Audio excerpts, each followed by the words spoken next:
Welcome to episode 683 of the Entertainment 2.0 podcast, brought to you by thedigitalmediazone.com. I'm Josh Pollard, and this is the show that puts you in control of your favorite movies, music, shows, and games.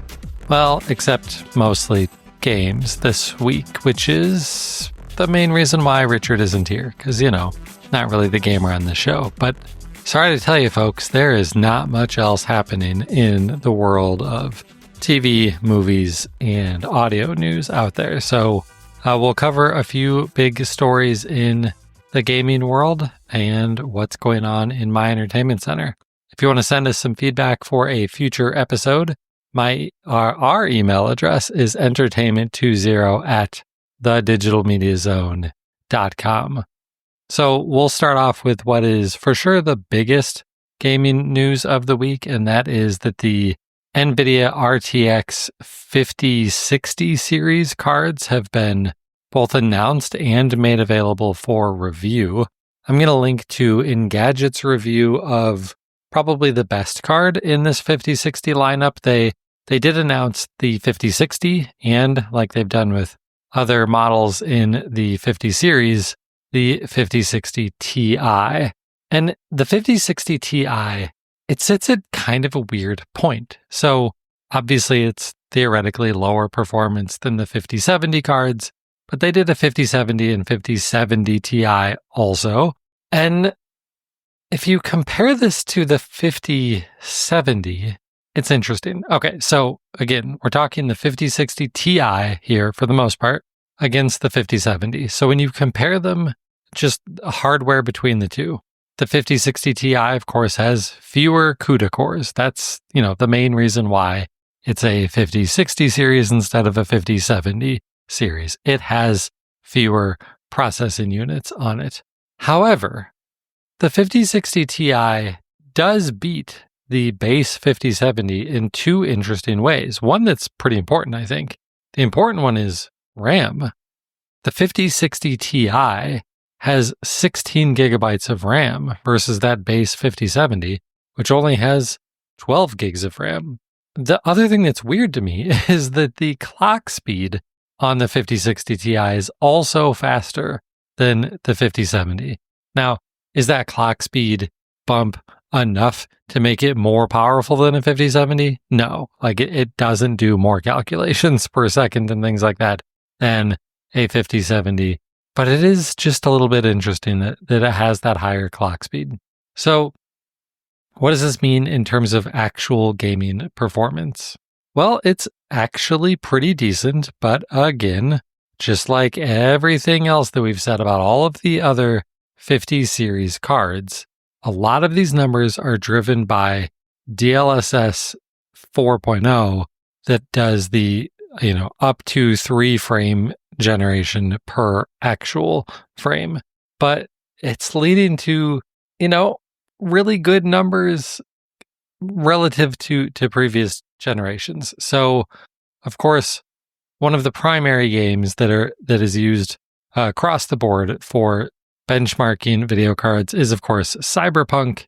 And when they tested it in 4K, and remember, we're talking a 5060 series card here, so it's a pretty low-end card. In 4K with the ray tracing overdrive mode with DLSS, it managed 90 frames per second. Now, how does that compare to the 5070? Well, the 5070 got 115 frames per second, but that's 4K with ray tracing. Now, that RT overdrive mode, it's not exactly, the absolute top tier quality settings that you can get in Cyberpunk. If you absolutely max everything out in 4K, it gets like 30 frames per second. But this is still really, really impressive, especially at 4K. And some of that may be due to that RAM, because the thing that I like the most, I think, about this card is the fact that it does have 16 gigs of RAM.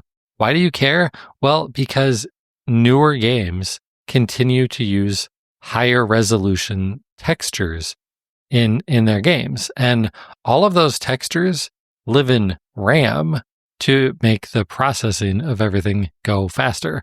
It's faster to read from RAM than from your hard drive. So they load all of those textures into RAM.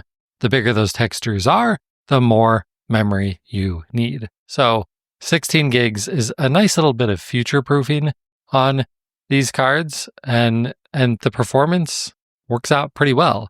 In fact, Engadget said, if you're looking for a card for your 1080p setup or even with 1440p, this is a great card. It's really great for 1080p, and it's pretty solid for 1440p resolutions. And again, that RAM has got you future-proofed for a little while longer too, with all of these games bringing their higher resolution textures.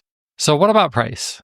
Because that's what really, that's the other big determining factor when you're buying a video card, right? So the 5060 Ti is coming in at an MSRP of $429, which sounds pretty decent. And when you compare it to the base 5070, that's $549. So you're, $120 less. If you really want to go further down market, the base 5060 is only $299, but lower RAM, lower specs across the board, it might be a little bit harder to recommend that. But we can't talk about prices of video cards without pointing out one major important detail. Good luck finding any of these cards at the MSRP. It just doesn't happen. If you go and look for a 5070, sure, the MSRP might say $550, but I went over to Newegg and started looking for some 5070s. The cheapest one I found was $600, and it wasn't uncommon for most of the rest of the other ones to be $700, $800, $900 for a 5070. So I think you're probably going to struggle to find a 5060 Ti for $429 also. But if you can, good luck. You're getting yourself a good deal. So who should upgrade to this? Well, if you have a 4060, probably not. If you have a 3060, yeah, probably. Now might not be a bad time to get one, especially if you can get one without paying a huge markup. That's going to be challenging, but if you can do it, then this card has enough of a jump in performance over, 2 generations prior cards to probably justify that purchase for you. Now, if you've already got a nice gaming PC, but you're just looking for a better way to play your PC games on the go, well, there's never been a shortage of options for streaming from your PC to a mobile device, but it's always had some limitations. And so Razer, the manufacturer of amazing gaming laptops and tons of peripherals, pretty much all of them having tons of RGB lighting on them, they've got a new solution for you. And they just call it Razer's PC Remote Play. And what sets Razer's solution apart from many of the others is every other solution out there, it will run the game on your PC at whatever resolution your PC would normally render at, which is probably whatever your computer monitor is, right? If you've got a 1080p monitor, you've probably got Steam or whatever, the game, configured to run at 1080p. Well, your phone probably doesn't have a 1080p, 1920 by 1080 resolution display on it because most phones aren't 16 by 9 aspect ratio displays.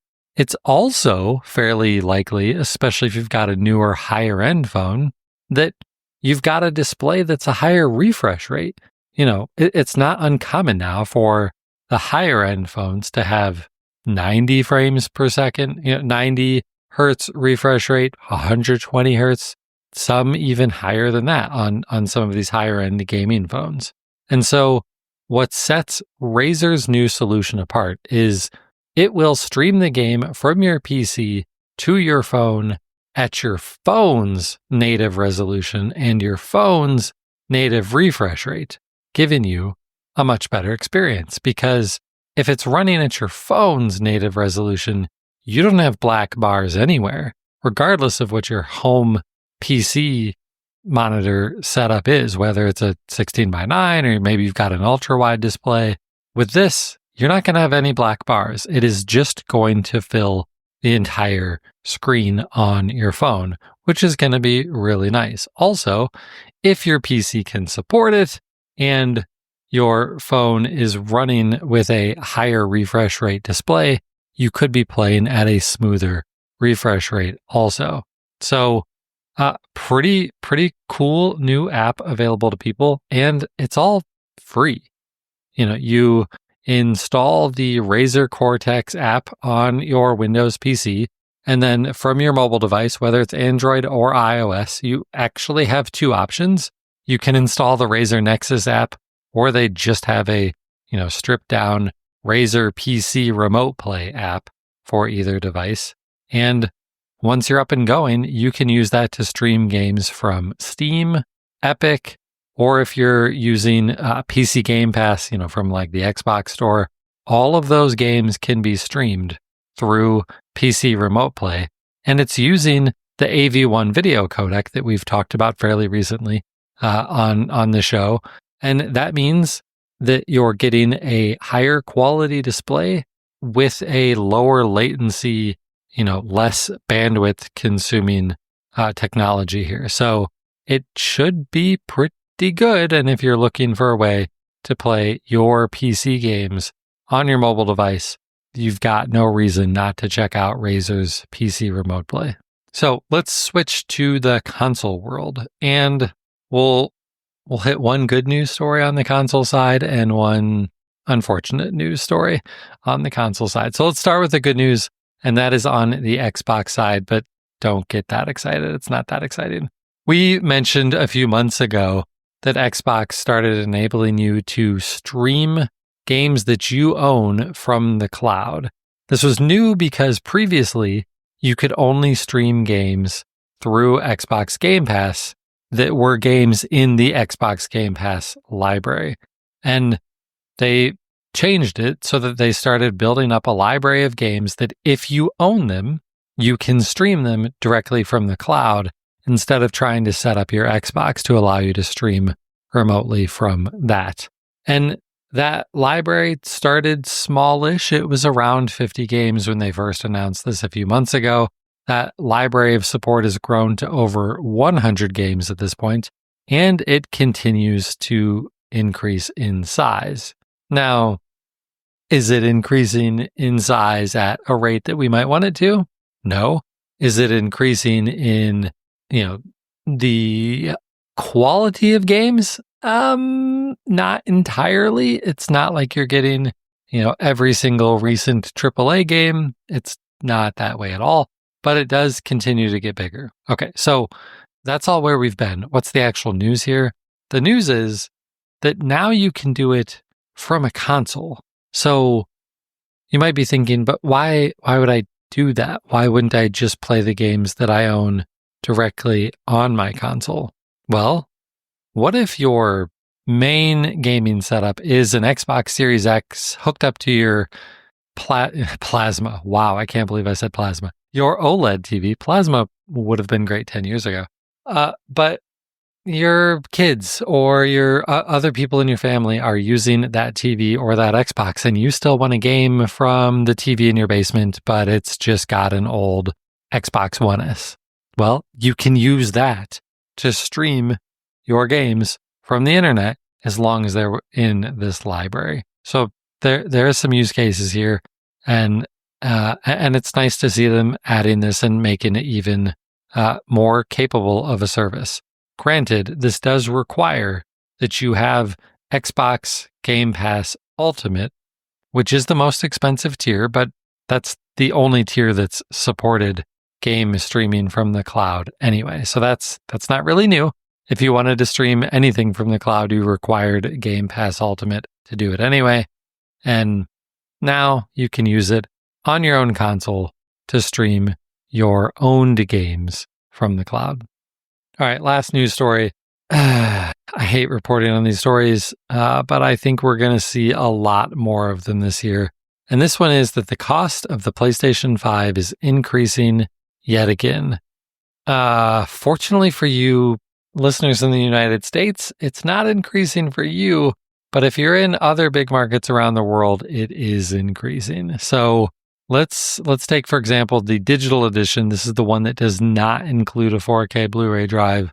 In Europe, the price is increasing from 450 euros to 500 euros. And if you're in the UK, it's going from 390 pounds to 430 pounds. If you're in the US and you're wondering, wow, how much are they paying for these things? These are both going up to roughly $570 in the US.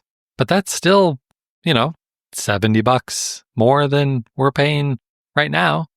So why the price increase? Well, they're not being very direct, but you can guess because what they did say is that they're blaming this on a backdrop of a challenging economic environment, including high inflation and fluctuating exchange rates. I think we all know what that means, but the weird thing is this challenging economic environment and fluctuating exchange rates, that's all mostly due to tariffs in the United States. These aren't made in the United States, and the price increase isn't in any of the consoles being sold in the United States. So, I don't know, this kind of feels sort of like Sony making the rest of the world pay to keep the PlayStation 5 cheap in the United States. I don't know, maybe that's not the right way to look at this, but either way, you hate to see the price increasing so much around the world, and you have to imagine that if things don't start to improve or stabilize in the United States, we're going to see these price increases here sooner rather than later. Okay, well, that is it for our news this week. I told you it was a light news week, even in just the gaming space. So what have I been watching and doing in my entertainment center? Well, on the gaming side, I got to play a pretty decent chunk of The Last of Us Part 2 over the last week, which, I've really been trying to get through because the show, season 2, started just this last weekend. I did not watch it. I'm going to wait until I finish the game. I am well past the halfway mark at this point. For those of you who have played it, the big change in the game that happens around the halfway point, and I am well past that, I believe. So I'm really hoping that I can finish this before I record the next podcast and can start watching the show. I also played a new game this weekend. The group of guys that I tend to play with on the weekends decided let's try something new because Borderlands 3 landed in Xbox Game Pass, so it didn't cost us anything to try it. If you've never played a Borderlands game, one of my friends in the group described it to me as, it's basically just first-person Diablo. You are sort of, just kind of going through missions. You could think of that as dungeons and getting a bunch of loot, great, interesting new weapons and all of that. But it's a first-person shooter in it is a sci-fi environment.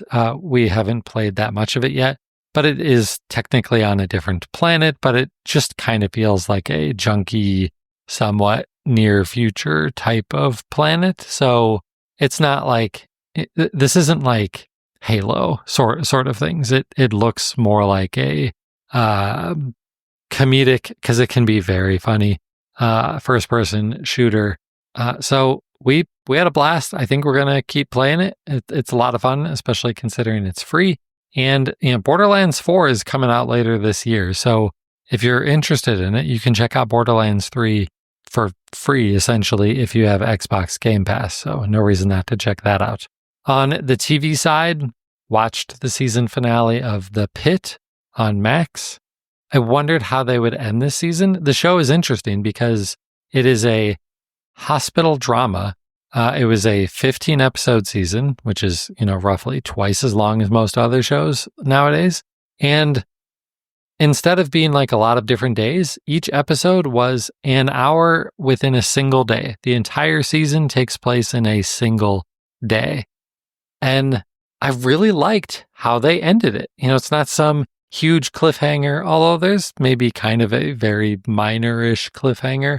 But I wouldn't even call it that. It's more like a minor question of, will this character be back next year? And it's not even that huge of a thing. It just ends well. I'm not going to say anything like, I'm not going to say it's all like, oh, and they all lived happily ever after, because it's still this is a very rough day for these doctors, but they ended it well. They leave themselves, a wealth of opportunities for how they could do the next season, especially since they'll have to figure out one day in the life of all of these doctors and nurses and medical staff. So absolutely love it. Definitely one of the best shows I've watched in a while.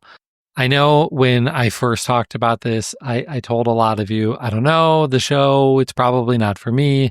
There's sad things that happen in emergency rooms, and I just wasn't in a spot to deal with that at that time.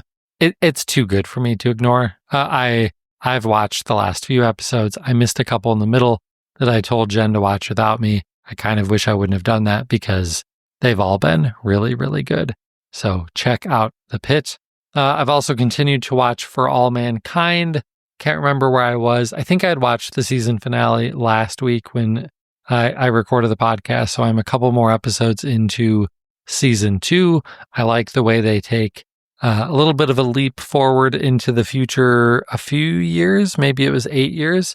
When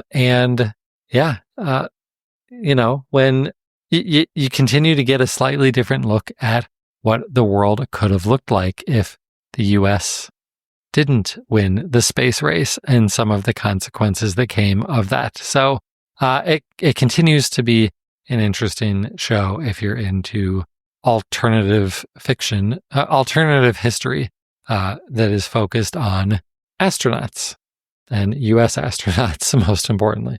All right. Well, that is it for what's going on in my entertainment center. If you want to get a hold of us for a future episode, any questions you've got or feedback to give us, that email address is entertainment20@digitalmediazone.com.